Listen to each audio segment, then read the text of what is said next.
Hello future engineers, welcome back to the another video. आज हम start कर रहे हैं एंटरप्रेन्योरशिप डेवलपमेंट का यूनिट सेकंड, जिसका नाम है प्रोजेक्ट आइडेंटिफिकेशन।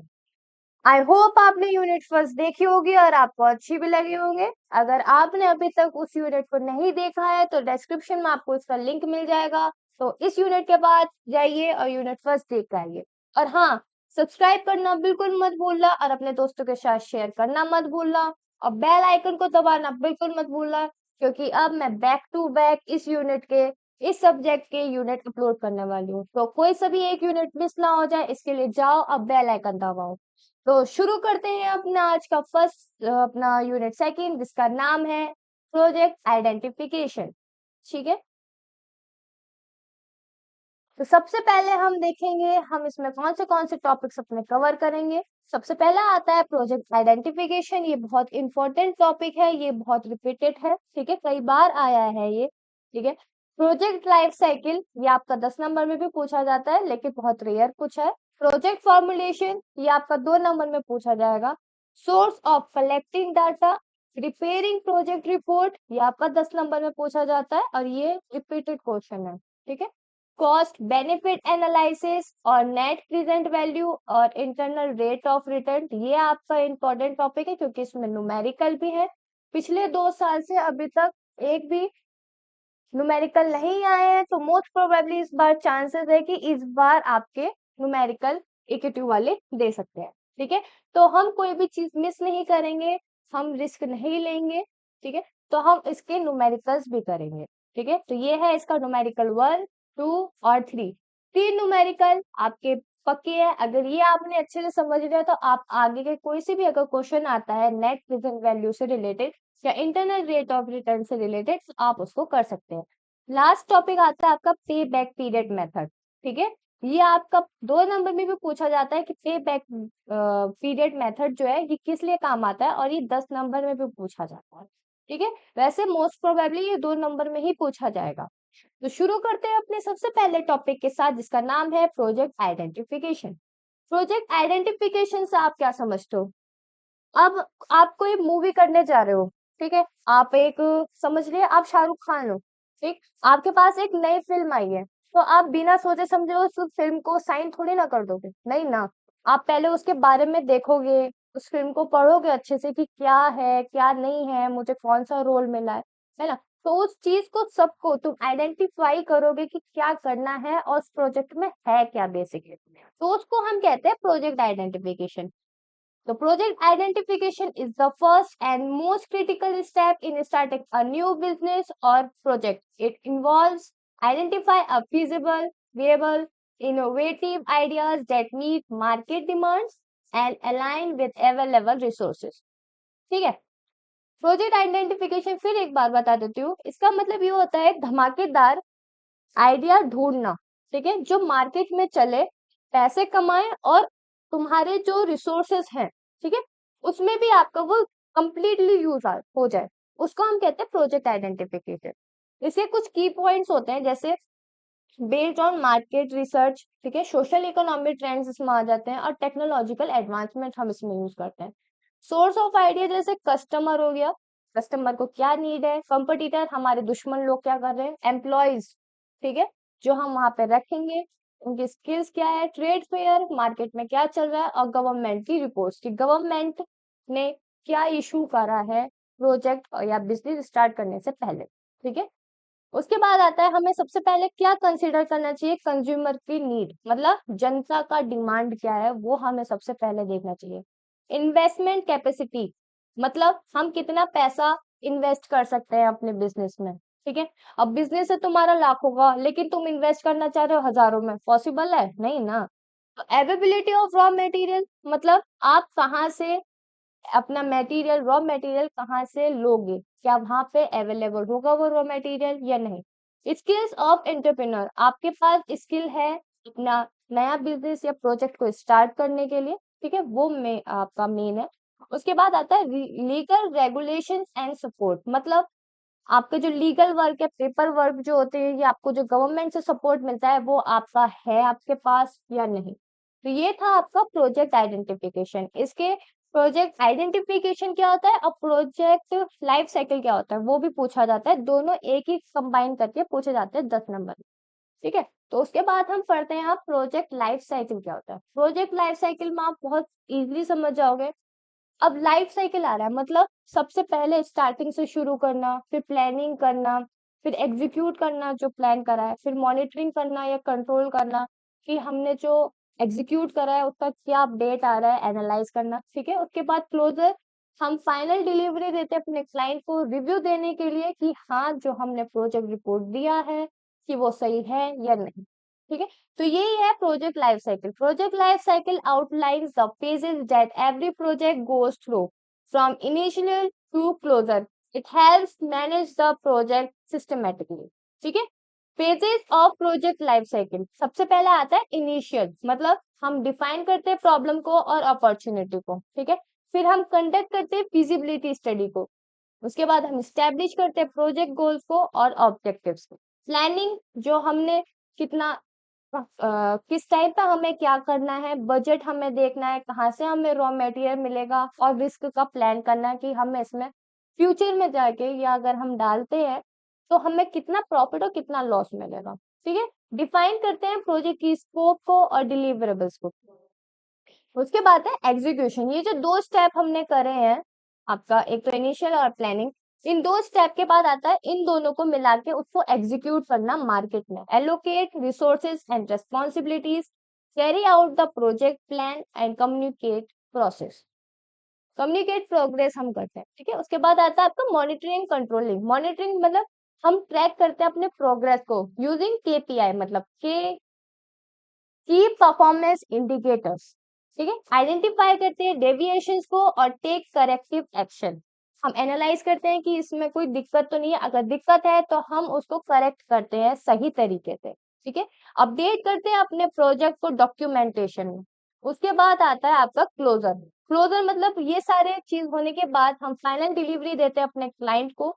ठीक है, एक पोस्ट इम्प्लीमेंटेशन लेते हैं उनसे रिव्यू के तौर पे, और हम फिर लर्निंग डॉक्यूमेंट को एज अ फ्यूचर प्रोजेक्ट्स में अपने यूज करते हैं। ठीक है, तो ये था project life cycle. I hope आपको पसंद आया होगा, और आप अभी तक इस वीडियो में हैं तो जाओ अपने दोस्तों के साथ भी शेयर करो, और सब्सक्राइब और लाइक करना बिल्कुल मत भूलना। तो नेक्स्ट आते हैं अपना प्रोजेक्ट फॉर्मुलेशन में। प्रोजेक्ट फॉर्मुलेशन क्या होता है आपका, मतलब अब एक आप एग्जाम्पल लेते हैं। सोचो तुम एक शेफ हो, ठीक है, पहले तुमने डिसाइड कर लिया तुम्हें क्या बनाना है, मतलब एक आइडिया हमने क्रिएट करा। फिर उसका टेस्ट टेस्ट करोगे, मतलब फिजिबिलिटी क्या होती है उसकी। उसके बाद तुम मार्केट को चेक करोगे, क्या जो मैंने आइडिया करा है ना, जो आइडिया मैंने सोचा है वो मार्केट में चलेगा या नहीं चलेगा। ठीक है, डिमांड में है या नहीं। सबसे लास्ट स्टेप आता है इसका फुल रेसिपी जो है हमारी, जो अगर मैं इडली बना रही हूँ, ठीक है, इडली का जो फुल रेसिपी है वो मैं अपना दूंगी पब्लिक में। ठीक है, मतलब वो हो गया हमारा एक प्रोजेक्ट रिपोर्ट। तो समझते हैं इसका project formulation in entrepreneurship refer to the structure process of identify, analysis, planning a business idea into a feasible project that can be executed successfully. It is the first and most crucial step in turning an idea into a successful enterprises. ठीक है, ये एक बहुत ही crucial step होता है अपने idea को successful enterprises में भेजने के लिए। ठीक है, एंटरप्राइजेस में डालने के लिए। तो इसके कुछ की कंपोनेंट्स आते हैं प्रोजेक्ट फॉर्मुलेशन को। ठीक है, उसमें सबसे पहला आता है आपका आइडिया जनरेशन। आइडिया जनरेट करना, मार्केट का जो गैप है उसको फिल करना। ठीक है, इनोवेट करना, ट्रेंड में लाना। ठीक है, पर्सनल इंटरेस्ट को देखना, अब जैसे मेरा इंटरेस्ट है पढ़ाना तो मैं पढ़ा रही हूँ। ठीक है, अब आते हैं प्रिलिमिनरी स्क्रीनिंग। क्या होता है, हम फिजिबिलिटी चेक करते हैं कि आइडिया हमारा प्रैक्टिकली है, लीगल है या प्रॉफिटेबल है या नहीं। मैं कोई ऐसा बिजनेस तो शुरू नहीं कर देने की कि जिसमें मुझे प्रॉफिट ही ना हो रहा हो, लॉस ही लॉस हो रहा हो, वो भी सही नहीं है। ठीक है, उसमें अगर आप ऐसा है तो आपका गलत है। ये आपको चीज समझ में आएगी एनपीवी में और आईआरआर में, कैसे हम इसको एनालाइज करेंगे।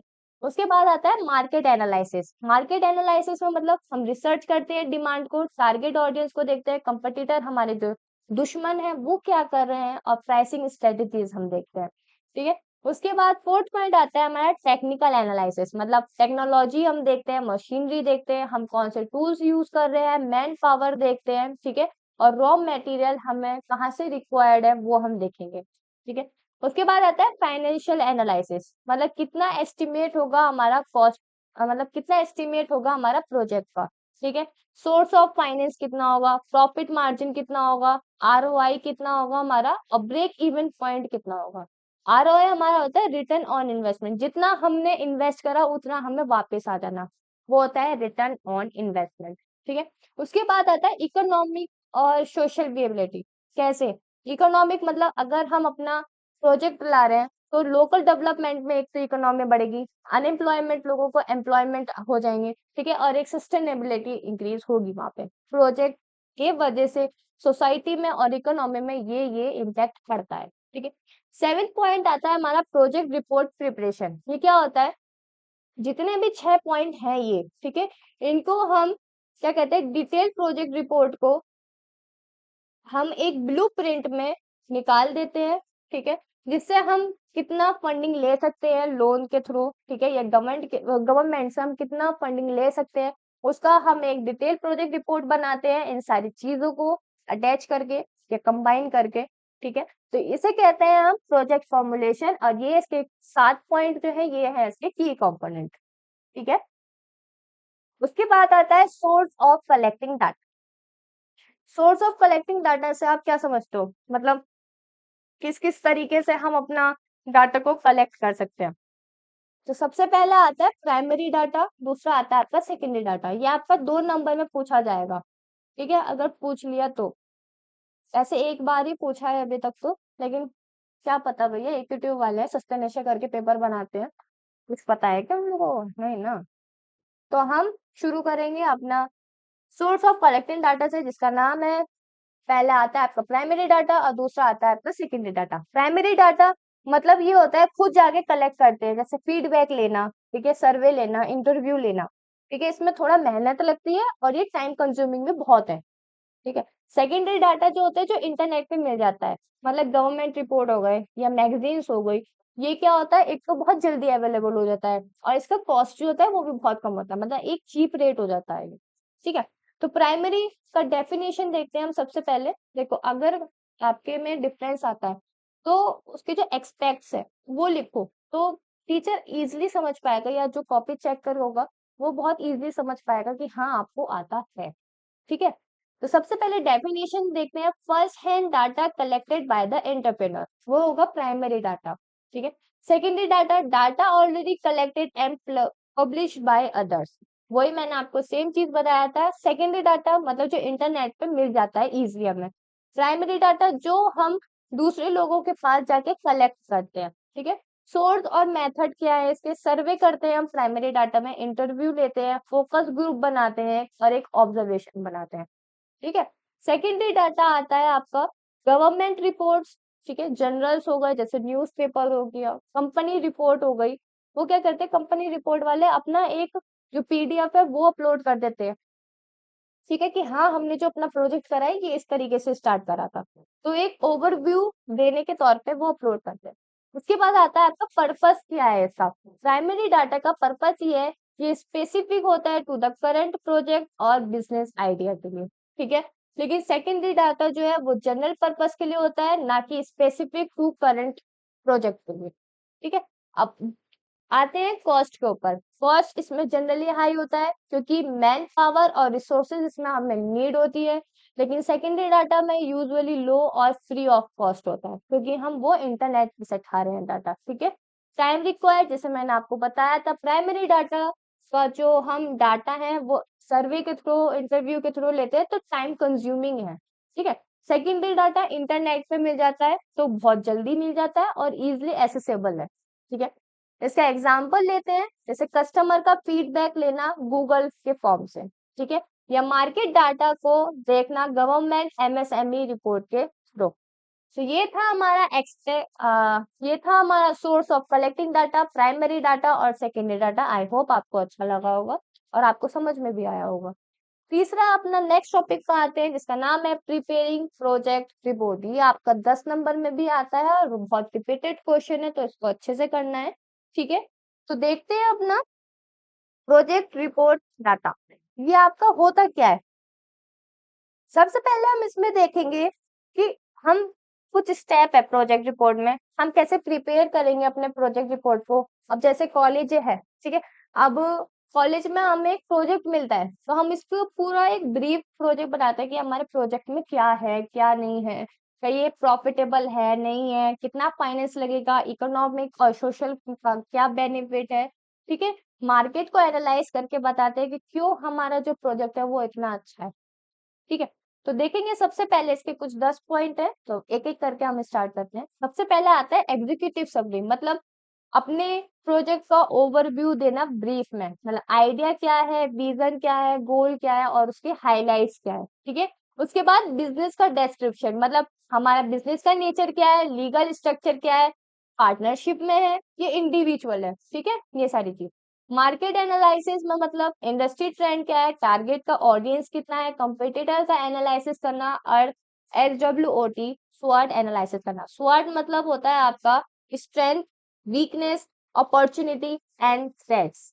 ठीक है, आप इन चार चीजों को अलग अलग करके भी लिख सकते हो। S से हो गया आपका स्ट्रेंथ, W से हो गया वीकनेस, O से हो गया अपॉर्चुनिटी और T से हो गया आपका थ्रेट्स। उसके बाद आते हैं फोर्थ पॉइंट पे जिसका नाम है प्रोडक्ट और सर्विस डिटेल, मतलब फीचर्स क्या है हमारे प्रोडक्ट के, यूनिकनेस क्या है जो दूसरे लोग से हमारा ज्यादा अच्छा है, प्राइसिंग क्या है, डिमांड क्या है और लाइफ साइकिल क्या है जो हमने प्रोजेक्ट बनाया है, किस तरीके से हम अपना इस प्रोजेक्ट को एग्जीक्यूट करेंगे। ठीक है, ऑपरेशनल प्लान मतलब लोकेशन क्या होगा, कौन सी टेक्नोलॉजी यूज करेंगे, मशीनरी क्या है, रॉ मटेरियल कहाँ से लेंगे, कैसा होगा रॉ मटेरियल, और हमारे सप्लायर्स कौन होंगे जो उस प्रोडक्ट को एक प्लेस से दूसरे प्लेस में पहुंचाने में हमारे हेल्प करेगा। ठीक है, या जो उसको परचेज करेगा। छठा पॉइंट आता है आपका मार्केटिंग प्लान, मतलब promotion, pricing strategy, distribution channel और एडवर्टाइजिंग मेथड। और आपने अब कोई बिजनेस शुरू कर दिया या ठीक है, तो बिना मार्केटिंग के हो पाएगा क्या? बताओ, नहीं होगा ना। तो सबसे पहले प्रोजेक्ट जैसे ही होता है, बिजनेस अगर आप शुरू करते हो तो मार्केटिंग उसमें हमें पहले सोच के चलना होता है कि हमें कहाँ पे कितना मार्केटिंग कराना है जिससे हमारी ऑडियंस जो है वो ज्यादा से ज्यादा आए। ठीक है, सेवेंथ पॉइंट आता है ऑर्गेनाइजेशन प्लान। ये क्या होता है, हमारा टीम स्ट्रक्चर क्या है, सबके रोल्स रेस्पॉन्सिबिलिटीज सबको दी जाती है और की पर्सनल करा जाता है। 8 पॉइंट आता है हमारा फाइनेंशियल प्लान, मतलब कितना कैपिटल रिक्वायर्ड है, मतलब कितना पैसा लगना है। ठीक है, कितना पैसा हमें इन्वेस्ट करना है, सोर्स ऑफ फाइनेंस क्या है, कहाँ से पैसे देने हैं, इनकम स्टेटमेंट, बैलेंस शीट हम बनाते हैं और कैश फ्लो देखते हैं। ठीक है, बैलेंस शीट और कैश फ्लो आपका थर्ड यूनिट में आएगा, ये इंपॉर्टेंट है तो इसको हम थर्ड यूनिट में अच्छे से पढ़ेंगे। ठीक है, नाइन्थ आता है इकोनॉमिक एंड सोशल बेनिफिट, ये आपका employment generation, eco friendliness होता है और कंट्रीब्यूट करते हैं हम लोकल इकोनॉमी में। ठीक है, इसलिए इसका सोशल बेनिफिट और इकोनॉमिक बेनिफिट दोनों होता है। इसका कंक्लूजन क्या होता है, फाइनल अपील करते हैं और जस्टिफिकेशन करते हैं कि हाँ हमारा जो प्रोजेक्ट है वो फिजिबल है और प्रॉफिटेबल है। ठीक है, तो जाओ इस रिपोर्ट को या अपने प्रोजेक्ट को, अगर आपके दिमाग में कोई आइडिया है उसको लिखो, उसको एग्जीक्यूट करो, जाके बताओ और धमाल मचाना पाए, है ना, धमाल मचा के रहेंगे हम लोग। उसके बाद आता है कॉस्ट बेनिफिट एनालिसिस जिसको हम कहते हैं CBA। आपसे पेपर में कभी कभी पूछा जा सकता है व्हाट इज CBA। ठीक है, तो क्या लिखना है, कॉस्ट बेनिफिट एनालिसिस, मतलब ये एक सिंपल टेक्निक होता है पैसे डाल के क्या फायदा हो रहा है। ठीक है, बताती हूँ मैं आपको, समझ में नहीं आया होगा। Cost benefit analysis is a way to check if a project or decision is worth it or not। ये आपका क्या करता है, आपने प्रोजेक्ट में पैसे लगा दिए, ठीक है, तो ये एनालाइज करता है कि आपने जो पैसे लगाए हैं, ठीक है, क्या वो बेनिफिटेबल है या नहीं, कहीं मैं लॉस में तो नहीं जा रहा। ठीक है, तो इसके कंपेयर होता है एक तो कॉस्ट के हेल्प से और एक बेनिफिट के हेल्प से। कॉस्ट के हेल्प से कैसे, what you have to spend, जैसे मनी हो गया, टाइम हो गया, एफर्ट हो गए अपने। ठीक है, benefit what you will gain, मतलब प्रॉफिट कितना हो रहा है, सेविंग्स कितना हो रहा है और कितना आपको रिजल्ट आ रहा है, मतलब कन्वर्जन रेट ऑडियंस का कितना है आपके पास। If the benefit are more than the cost, it's a good decision, if not think again. अगर आपका जितना आपने अपने बिजनेस में अपने प्रोजेक्ट में इन्वेस्ट करा है, अगर उससे ज्यादा कॉस्ट आपको आ रही है तो बेहतरीन, गजब, एकदम फोड़ू आइडिया था आपका जो धमाल मचा के गया है, ठीक है। अगर लेकिन आप लॉस में गए हो तो भाई सोचना पड़ेगा फिर से, ठीक है, कि आपने कहाँ गलती करी है। आपका आपने टारगेट ऑडियंस को देखा था या नहीं, आपके कंपटीटर क्या कर रहे हैं देखा था या नहीं। तो उस चीज को आपको फिर से रिजॉल्व करना पड़ेगा, रिकॉल करना पड़ेगा, ठीक है। तो अब इसको करने का तरीका क्या है, कॉस्ट बेनिफिट एनालिसिस को सबसे पहले आइडेंटिफाई करते हैं अपने प्रोजेक्ट को, ठीक है। जैसे व्हाट प्रोजेक्ट और आइडिया यू आर एनालिसिस, ठीक है। Find the cost, note down all the money and resources you will need. Find the benefits, list all the good things जो आपने मनी करा है, इम्पैक्ट क्या था, रिजल्ट यू विल गेट, ठीक है।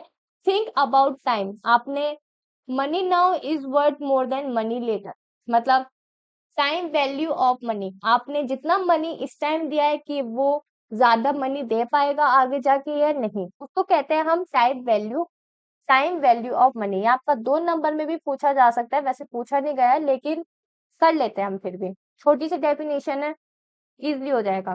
टाइम वैल्यू ऑफ मनी मतलब time जो अमाउंट हमने अभी डाली है अपने प्रोजेक्ट में, क्या वो आगे जाके हमें ज्यादा पैसा दे पाएगा, उसका ये कन्वर्ट कर पाएगा, तो उसको कहेंगे हम टाइम वैल्यू ऑफ मनी। उसके बाद आता है कैलकुलेट नेट प्रेजेंट वैल्यू, जिसकी मैं बात कर रही थी, एनपीवी। ये आपका पूछा जाएगा, 2 नंबर में भी पूछा जा सकता है और 10 नंबर में भी पूछा जा सकता है। कैसे पूछा जाएगा वो मैं आपको आगे बताऊंगी। Calculate net present value. Use a formula to compare today value of future cost and benefit. जैसे यहाँ पर हुआ बेनिफिट कॉस्ट रेशो, मतलब वही है बेनिफिट कॉस्ट या कॉस्ट बेनिफिट, ठीक है। इसमें क्या करेंगे, आप बेनिफिट देखेंगे, डिस बेनिफिट देखेंगे और ऑपरेशन कॉस्ट जो होगा हमारा वो देखेंगे। उसके बाद हमारा टोटल कॉस्ट कितना था प्रोजेक्ट का वो, और सैलवेज वैल्यू जो है वो देखेंगे। ये हमारा हेल्प करता है कि हमारे प्रोजेक्ट की जो फाइनेंशियल वर्थ है वो कितनी है। अगर तुम्हारा कॉस्ट बेनिफिट ज्यादा है 1 से, मतलब आपका प्रोजेक्ट जो है बहुत प्रॉफिटेबल में जा रहा है, बहुत अच्छा है, धांसूदार है, ठीक है। अगर आपका यही कॉस्ट बेनिफिट कम है, ठीक है, या नेगेटिव में जा रहा है, तो आपका जो प्रोजेक्ट है वो वर्थ इट नहीं है, ठीक है। आप नेगेटिव में जा रहे हो, आपका जो कॉस्ट आपने लगाया है वो बिल्कुल ही खराब है, ठीक है। तो हम डिसीजन कैसे लेते हैं इसकी हेल्प से, वही चीज मैंने आपको बताई थी, यही चीज यहाँ पे लिखी है कि if benefits larger than the cost, तो हम आगे जाएंगे, ठीक है, अपने प्रोजेक्ट के साथ। अगर कॉस्ट जो है ज्यादा है और बेनिफिट कम है, तो आपका जो प्रोजेक्ट आइडिया था वो अच्छा नहीं है, आपको फिर से करना चाहिए उस प्रोजेक्ट को, और उस प्रोजेक्ट में आपने क्या क्या गलती करी है वो आपको देखना चाहिए, ठीक है। तो एनपीवी इसका फुल जो एनपीवी है इसका जो फॉर्मूला है वो होता है total present value of benefit minus cost, ठीक है। Use a formula to compare today value of future cost and benefits. मैं आपको बता देती हूँ, ये जो है टुडे वैल्यू फ्यूचर कॉस्ट को मैं एफसी से डिनोट कर रही हूँ, ठीक है, और minus benefit, total present total present value of benefit, ठीक है, ये है, ठीक। आगे इसका फॉर्मूला है, यहाँ पे तो अभी मैंने रफ में बता दिया, ठीक है, आगे इसका फॉर्मूला है। तो ये था हमारा what is cost benefit analysis. Cost benefit क्या होता है, कॉस्ट बेनिफिट से हम कैसे एनालाइज कर सकते हैं, वो सारी चीज, ठीक है। अब आते हैं net present value, NPV and internal rate of return. ये आपका इंपॉर्टेंट क्वेश्चन है, पूछा कैसे जाएगा, न्यूमेरिकल दे देंगे, न्यूमेरिकल के साथ साथ आपको थ्योरी भी दे देंगे कि ये भी बताओ, एक तो इसका नेट प्रेजेंट वैल्यू निकाल के दिखाओ और नेट प्रेजेंट वैल्यू बताओ क्या होता है ना। तो सबसे पहले हम देखते हैं व्हाट इज एनपीवी। एनपीवी से आप क्या समझ रहे हो, नेट प्रेजेंट वैल्यू, ये एक मेथड है जो चेक करता है if project will earn more money than it cost, it compare today value of expected future cash inflow, मतलब जो मनी आ रहा है, ठीक है, कैश फ्लो, कैश इनफ्लोज मतलब मनी कमिंग इन, आउटफ्लो मतलब मनी गोइंग आउट, ये क्या मतलब है, देखो इजी वैल्यू में समझाती हूँ। आज के हिसाब से फ्यूचर का पैसा कितना वैल्यूएबल होगा, ठीक है, उसे हम कहेंगे एनपीवी। मतलब आज जो हमने पैसे डाले हैं, आगे के फ्यूचर में कितने पैसे हमारे वैल्यूएबल होंगे या कितने हमारे इंक्रीज होंगे, वो हमारा होता है नेट प्रेजेंट वैल्यू। ठीक है, इसका एक फॉर्मूला होता है, ठीक है, ये होता है NPV is equal to present value of inflows minus present value of outflows. कितना आपने मनी डाला है और कितना मनी आपको वापस आया है। ठीक है, इसके कुछ रूल्स होते हैं। अगर एनपीवी ज्यादा है 0 से तो आपका प्रोजेक्ट प्रॉफिटेबल है। अगर आपका एनपीवी इक्वल है 0 से तो न्यूट्रल है, मतलब आर या पार वाला सीन है, या तो प्रॉफिटेबल होगा या लॉस में जाएगा। ठीक है, एनपीवी अगर कम है तो आप पूरा का पूरा इस प्रोजेक्ट में लॉस में हो, आपको या तो चेंज कर लो नहीं तो बंद कर दो, दो ही ऑप्शन है। ठीक है, उसके बाद आता है आपका फुल फॉर्मूला जो इसका पूछा जाता है, ये अच्छे से याद कर लेना। ठीक है, अगर ये याद रह गया आपको, आप बहुत ही इजीली तरीके से अपना न्यूमेरिकल कर सकते हो। ठीक है, NPV is equal to sigma C F divided by 1 plus R whole bracket N plus S N plus W N divided by 1 plus R bracket में एन माइनस सी ओ। अब ये सारी वैल्यू है क्या, ये मैं बता देती हूँ। सीए का हो गया आपका cash flow, cash inflows in each year. ठीक है, आर हो गया आपका डिस्काउंट या इंटरेस्ट रेट, ये आपको पेपर में गिवन होगा। ठीक है, एन हो गया आपका ईयर, एस एन हो गया आपका सैलवेज वैल्यू और डब्ल्यू एन हो गया आपकी वर्किंग कैपिटल एडजस्टमेंट और सीओ हो गया आपका कैश आउटफ्लो। ठीक है, तो ये था आपका व्हाट इज एनपीवी। ठीक है, इसको न्यूमेरिकल जो है हम आगे देखेंगे। तो अब नेक्स्ट पढ़ते हैं व्हाट इज आरआर। और आरआर क्या होता है आपका, interest rate at which a project neither gain nor losses money. In other word it is the rate at which the net present value of a project becomes zero. ठीक है, मतलब IRR में क्या होता है, ना ही ये प्रोजेक्ट का प्रॉफिट देता है ना ही ये लॉस देता है। ठीक है, इंटरेस्ट रेट के हिसाब से ये आपको ना ही प्रॉफिट बताएगा और ना ही लॉस बताएगा, ये आपको सिर्फ करंट वैल्यू जो होगी, करंट इंटरनल रेट जो होगा वो ही बताएगा कि आपने जो पैसे डाले हैं वो कितना वापस आया आपको। ठीक है, ये था आईआरआर जो है, एक ब्रेक इवेंट रेट की तरह है। मतलब सपोज कर लो आपने इन्वेस्ट करा 1000 रुपीज इन अ प्रोजेक्ट। ठीक है, अगर आपने 1000 रुपीज सेम वही एग्जैक्टली अर्न कर लिए, ठीक है, तो वो आपका हो गया वैल्यू टर्म, जो कि आपका IRR is the rate that makes this happen. क्यों, आईआरआर की वजह से ही आपने वो करा, एग्जैक्ट वैल्यू आपने पाई। ठीक है, वो हो गया आपका आईआरआर।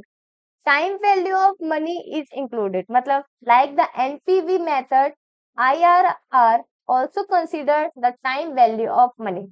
ठीक है, जैसे एनपीवी में भी टाइम वैल्यू ऑफ मनी में इंपॉर्टेंट है, वैसे ही आईआरआर में भी इंपॉर्टेंट है। उसके बाद आता है इंटरनल रेट ऑफ रिटर्न। क्यों कहा जाता है इसे, ये इसलिए कहा जाता है from inside the project on cash flow. Project के अंदर जो मनी लगा है, ठीक है, उसका कितना कैश फ्लो हुआ है वो हम जानते हैं, ना कि आउटसाइड मार्केट रेट के हिसाब से और कैपिटल कॉस्ट के हिसाब से हमें कितना इंटरनल रेट ऑफ इंटरेस्ट हुआ है। ये इंटरनल है, मतलब अंदर अंदर का क्या चल रहा है। एक्सटर्नल होता है तो बाहर का, मतलब आउटसाइड द मार्केट रेट और कैपिटल कॉस्ट हम देखते हैं। ठीक है, इसका एक बेसिक फॉर्मूला होता है आईआरआर का, इंटरनल रेट ऑफ रिटर्न का। अब जैसे मैंने आपको ऊपर बताया था कि नेट प्रेजेंट वैल्यू जो होता है of a project become zero, यहाँ पे एनपीवी था, एनपीवी हमारा मैंने बताया था बिकम जीरो होता है, तो इसलिए यहाँ पे जीरो आया है। ठीक है, उसके बाद टी हमारा टाइम को डिनोट, टी जो है हमारा नंबर ऑफ ईयर्स को डिनोट करता है। ठीक है, सी एफ एन हमारा cash flow in year N हो गया, वन प्लस आर का होल ब्रैकेट एन, ये आपका आर जो है यहाँ पे आईआरआर को जो रेट ऑफ इंटरेस्ट है ये आपको पेपर में गिवन होगा। एस एन आपका, एस एन जो है और जो डब्ल्यू एन है, एस एन हो गया आपका स्क्रैप वैल्यू और डब्ल्यू एन हो गया आपका रेजिडुअल वैल्यू एट एंड, मतलब लास्ट में आपका कितना वैल्यू बचा। ठीक है, और सीओ आपका हो गया कॉस्ट और इन्वेस्टमेंट। ठीक है, या कॉस्ट ऑफ आउटफ्लो। ठीक, तो ये था आपका व्हाट इज आरआर और व्हाट इज एनपीवी। ठीक है, अब अपना सबसे पहले अगर आपने इस चैनल को अभी तक सब्सक्राइब नहीं किया है तो जाओ और सब्सक्राइब करो, क्यों बैठे हो, जल्दी जाओ, फटाफट करके आओ। और हाँ, न्यूमेरिकल के लिए एक कॉपी पेन जरूर लेना, जो मैं बता रही हूँ उसको अच्छे से लिखना, और इसको जो क्वेश्चन है इनको रिपीटेड में एक बार करके देखना अपने भी। ठीक है, तो शुरू करते हैं अपना पहला, जिसका नाम है न्यूमेरिकल क्वेश्चन 1।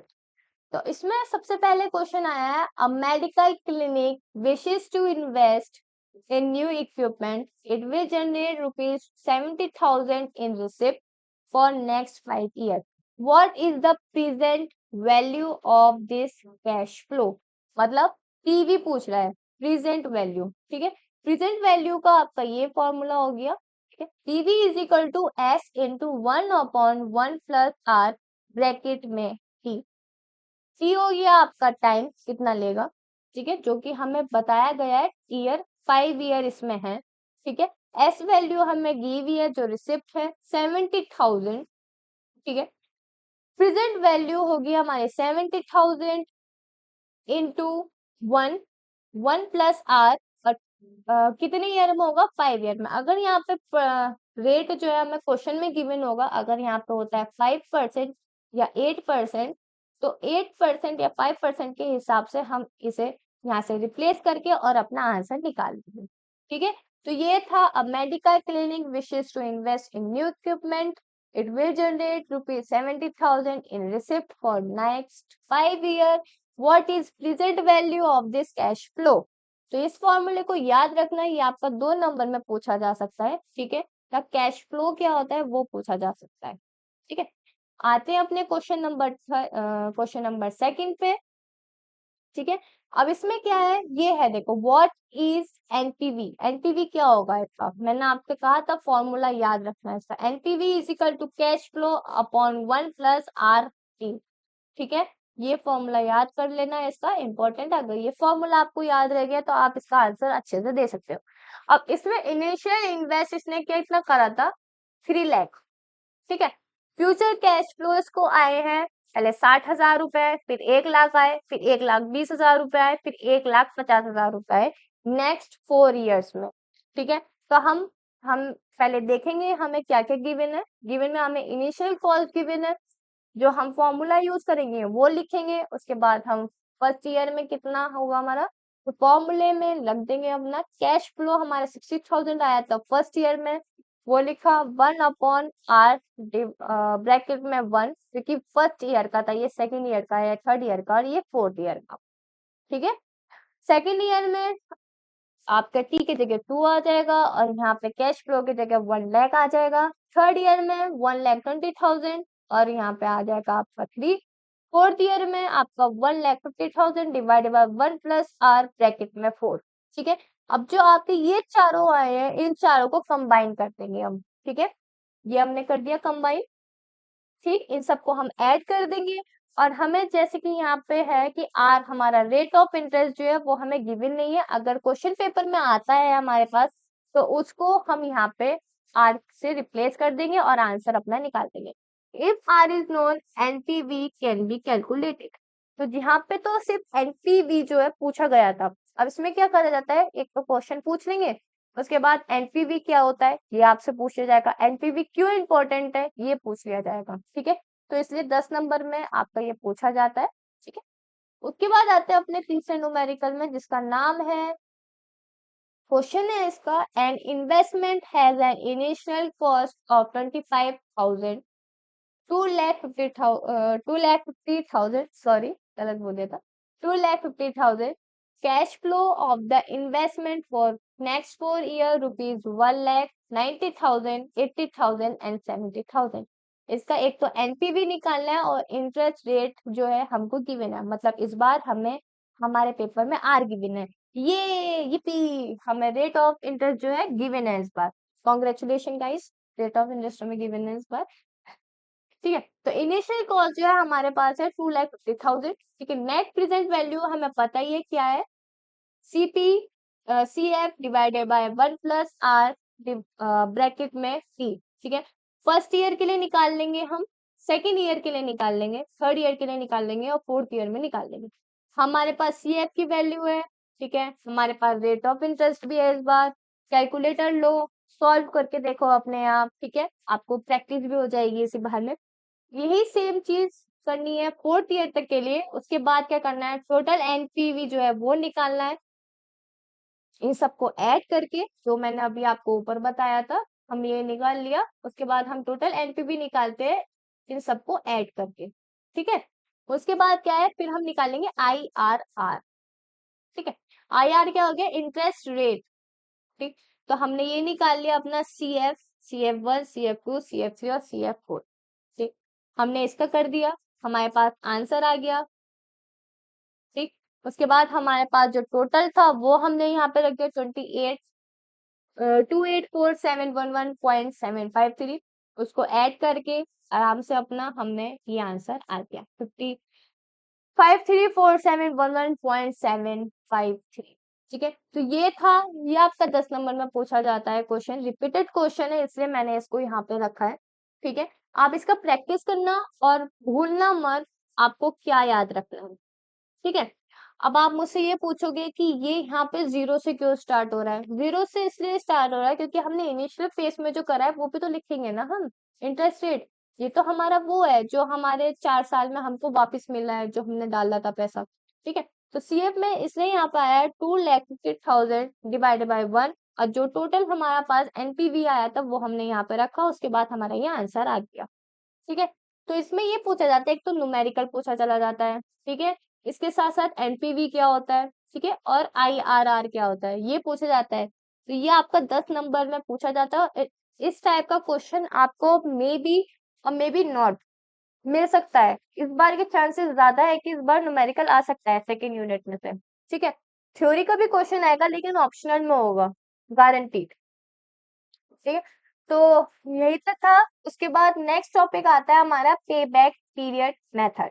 ये क्या होता है, पे बैक पीरियड मेथड जो है, ये एक मेथड होता है जो इवेल्युएट करता है इन्वेस्टमेंट को, मतलब कैपिटल बजटिंग को। कैपिटल बजटिंग को यूज करते हुए हम इवेल्युएट करते हैं कि हमने कितना इन्वेस्टमेंट इसमें करा था, ठीक है। इसका एक फॉर्मूला, ये एक ट्रेडिशनल होता है और सिंपल टेक्निक होता है चेक करने के लिए how long it will take to recover your initial investment. मतलब आपने जो पैसा लगाया वो कितने दिन में आपको वापस मिल जाएगा, ठीक है। पे बैक पीरियड, पे बैक मतलब कितना वापस मिलना आपको, ठीक है, उसको कहते हैं हम pay back period method, PB. What is PB भी आपसे ये पूछा जा सकता है, ठीक है। पे बैक पीरियड का जो पीवी है, पीवी में आपका एक फॉर्मूला होता है investment, initial investment divide by annual cash inflow, जो एक आपका कांस्टेंट टर्म होता है, ठीक है। ये आपको हेल्प करेगा बताने में कि आपको कितने ईयर में जो आपने मनी लगाया वो कब तक वापस मिल जाएगा, ठीक है। एक एग्जांपल लेते हैं, आपने इन्वेस्ट करा 1 लाख, ठीक है, और आपको हर साल 25,000 रुपए मिल रहा है, ठीक है। तो हम क्या करेंगे, इनिशियल इन्वेस्टमेंट है 1,000, ठीक है, आपका इनिशियल हो गया 1 लाख, ठीक। और आपको जो मिल रहा है हर 4 साल तक वो मिल रहा है आपको 2500 रुपए, ठीक है। इसको हम डिवाइड करेंगे और इसका आंसर हमारा आ जाएगा कि हमें 4 साल में ये अमाउंट हमें वापस मिल जाएगी अपने 1 लाख रुपए जो करा है, ठीक है। इसके एडवांटेजेस क्या है पीबी मेथड के, क्यों पीपल ज्यादा से ज्यादा इस मेथड को लाइक करते हैं, क्योंकि ये इजिली अंडरस्टैंड होता है। आपने देखा होगा एनपीवी जो है और जो आईआरआर है वो थोड़ा कॉम्प्लेक्स है ना। जो हम जैसे मैथमेटिकल वाले लोग हैं वो हम इजिली कर सकते हैं हम लोग तो, लेकिन जो मैथमेटिकल से नहीं है, जिन्होंने मैथ्स नहीं कर रखी या जो बिजनेस करते हैं वो थोड़े इलिटरेट होते हैं, ठीक है, तो वे लोग कैसे करेंगे, वो तो नहीं कर सकते। लेकिन पीवी मेथड जो है वो बहुत इजी है, ठीक है, कोई भी उसको कर सकता है, ठीक है, कॉम्प्लेक्स फॉर्मूलाज नहीं है उसमें, सिंपल टू कैलकुलेट और यूजेस कैश फ्लो, फोकस करता है एक्चुअल मनी जो उसको आ रही है, ठीक है। इसका डिसएडवांटेजेस क्या है, ये इग्नोर करता है कैश आफ्टर पे बैक, मतलब any money earn after the pay back period is ignore, जितना पैसा वापस आ गया उसके बाद के जो पैसे आते हैं वो इग्नोर हो जाते हैं, ठीक है। Does not look at timing और size of cash inflows during payback, मतलब ये सारे जो इनफ्लो कैश आते हैं उनको ट्रीट करता है सेम ही तरीके से, even if they come earlier और लेटर।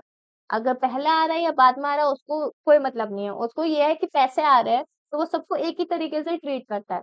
ठीक है।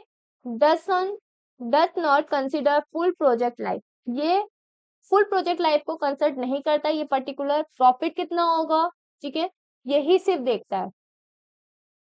PB does not count that, PB जो है इसको काउंट नहीं करता, लेकिन makes a lot of profit later, कितना प्रॉफिट आपको होगा ये आपको पता है। ठीक है। तो ये था आपका पीबी मेथड, एमपीवी और आईआरआर।